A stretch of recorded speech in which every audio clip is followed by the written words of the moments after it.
नमस्कार मित्रों, निर्मल शिव भक्ति यूट्यूब चैनल में आप सभी का स्वागत है। मित्रों, रामेश्वरम में दो शिवलिंग स्थापित हैं। एक जिसे श्री राम ने स्थापित किया वह रामेश्वर कहलाया, दूसरा हनुमान जी ने स्थापित किया और वह हनुमदीश्वर कहलाया। तो यही आज के वीडियो में चर्चा का विषय होगा।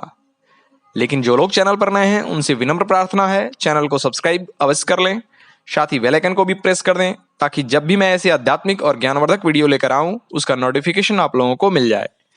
धन्यवाद मित्रों, आइए वीडियो को शुरू करते हैं।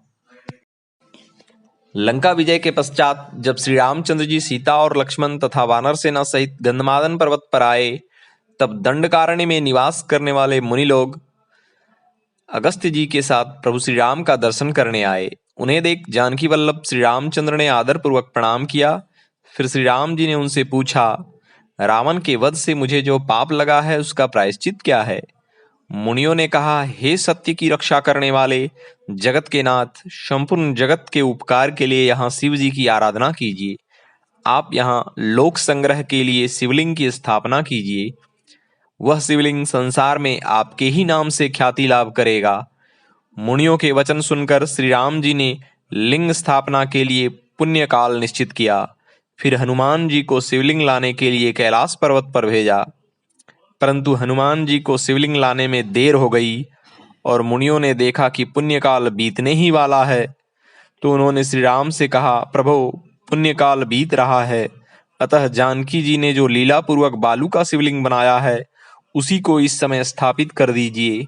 यह सुनकर श्री रघुनाथ जी ने शीघ्रता पूर्वक माता जानकी तथा मुनियों सहित मंगलाचार आरंभ किया और ज्येष्ठ मास के शुक्ल पक्ष की 10वीं तिथि को गंधमादन पर्वत पर सेतु की सीमा में लिंग रूपधारी भगवान शिव की स्थापना की। उस समय लिंग में पार्वती सहित भगवान शंकर प्रत्यक्ष प्रकट हो गए। भगवान सांब शिव ने सब लोगों को शरण देने वाले महात्मा रघुनाथ जी को इस प्रकार वरदान दिया, राघवेंद्र, आपके द्वारा यहाँ स्थापित किए गए शिवलिंग का जो दर्शन करेंगे उनके पापों का नाश हो जाएगा। इस रामेश्वर लिंग के दर्शन से महापातक भी नष्ट हो जाएंगे। इधर श्री राम द्वारा शिवलिंग की स्थापना हो जाने के बाद पवन पुत्र हनुमान जी एक उत्तम शिवलिंग लेकर आ पहुंचे।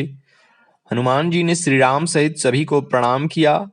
फिर उन्होंने सीता जी के बनाए बालुका में शिवलिंग को स्थापित देखा तो वे खिन्न होकर बोले, भगवान, कैलाश पहुंचने पर मुझे शिव जी का दर्शन नहीं हुआ।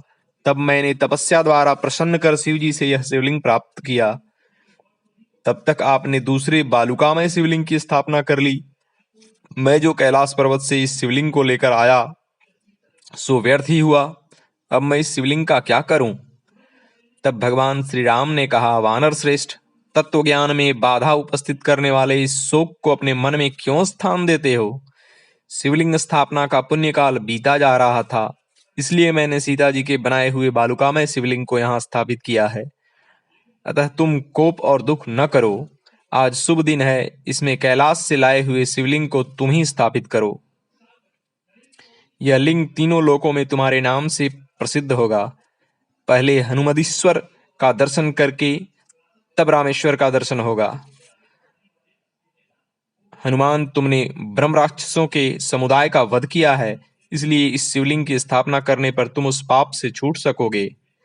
यह शिवलिंग साक्षात भगवान शिव का दिया हुआ है। इसका दर्शन करके जो रामेश्वर का दर्शन करेगा वह कृतकृत्य हो जाएगा। ओम।